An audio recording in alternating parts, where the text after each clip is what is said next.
शिवलिंग का क्या अर्थ है? ब्रह्मा जी के मन में भाव आया कि सृष्टि की रचना करता मैं हूं। भगवान नारायण के मुख से निकल गए, आपकी रचना नहीं है, शिव की रचना है। कौन शिव? जो कैलाश पर बैठे रहते हैं, नेत्र बंद रहते हैं। ब्रह्मा जी से शिव जी, भगवान नारायण ने कहा ये तुम्हारा भ्रम है। शिव तो प्रत्येक जीव की धड़कन में, श्वास में, कंकर कंकर में, पर्वत में, अग्नि में, जल में, थल में, वायु में, सब में शिव है। ब्रह्मा जी बोले मैं नहीं मानूंगा। भगवान नारायण ने कहा कि मत मानो, ये पर्वत है ना, चलो इसको घुमाते। भगवान नारायण ने और ब्रह्मा जी ने पर्वत घुमाना प्रारंभ करा। घुमाना क्यों प्रारंभ किया? उनको जानने के लिए। आप कह रहे हो ना कि सब में शिव है। घुमाया पर्वत, तभी एक आकृति लिंग की प्रकट हुई। भगवान नारायण ने हाथ जोड़कर जो स्तुति करना प्रारंभ करी, शिवलिंग में से आवाज आने लगी, ब्रह्मा इस सृष्टि का रचना करता मैं हूँ। ब्रह्मा जी बोले मैं मानने को तैयार हूँ कि शिव सब जगह है, पर मुझे अब इनका शीश देखना है। आप चरण ढूंढ लो। भगवान नारायण कहने लगे अच्छी बात है, मैं चरण देखता हूँ। ब्रह्मा जी ऊपर गए शीश ढूंढने के लिए, भगवान नारायण चरण की ओर गए। नारायण तो वापिस आ गए क्योंकि हमारे उनका चरण मिलना नहीं हो। जाते जाते जाते जाते उनमें भगवान ब्रह्मा जी ने गौ माता को देखा, कहा मुझे मिल नहीं रहा शीश, चलो तुम चलकर कह देना भगवान नारायण के सामने कि भगवान ब्रह्मा जी को शीश मिल गया। गाय ने कहा मैं क्यों झूठ बोलूं। ब्रह्मा जी कहने लगे पृथ्वी पर सबसे पहली रोटी जब घर में बनेगी तो तेरे नाम की निकलेगी, तुझे ही मिलेगी। गाय ने कहा फिर तो मैं झूठ बोल दूं। चलते चलते गाय माता ने कहा कि मेरे बात को अगर कोई ने नहीं माना तो केतकी के फूल को तोड़ लो।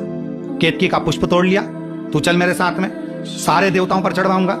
भगवान नारायण के सामने चलकर कह देना कि ब्रह्मा जी को शीश मिल गया, चलो मुझे क्या दिक्कत है। भगवान नारायण ब्रह्मा जी से पूछे आपको शीश मिल गया?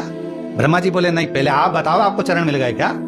भगवान नारायण ने कहा मुझे चरण कहाँ मिल सकते हैं, मुझे शिव के चरण मिल जाए, बहुत कठिन बात। जैसे ही नारायण ने सत्य कहा, शिवलिंग में से आवाज आ गई, हे नारायण आपने मेरी साक्षी में सत्य कहा है, आज से पूरी पृथ्वी पर सत्य की पूजन सत्य नारायण के रूप में होगी। ब्रह्मा जी से भगवान नारायण ने पूछा अब आप बताओ आपको शीश मिला? ब्रह्मा जी बोले मुझे तो शीश के दर्शन हो गए। अगर ना मानो तो गौ माता से पूछ लो। गाय ने कह दिया कि ब्रह्मा जी को शीश का दर्शन हो गया। शिव जी ने आकाशवाणी करके कहा गौ माता तो जगत की मां होकर झूठ बोलती है, मैं तुझे श्राप देता हूं कि तेरा पूरा शरीर पूजा जाएगा पर तेरा मुख अपूज्य माना जाएगा। आखिरी में ब्रह्मा जी ने कहा कि केतकी के पुष्प से पूछो, तो केतकी का पुष्प भी झूठ बोल दिया। भगवान ने श्राप दे दिया, अरे केतकी सारे देवताओं पर चढ़ेगा पर शिव पर कभी नहीं चढ़ेगा। ब्रह्मा जी कह रहे नहीं, मैंने शीश का दर्शन किया। तब भगवान शंकर को क्रोध आया और शिवलिंग में से ही शिव प्रकट हो गए।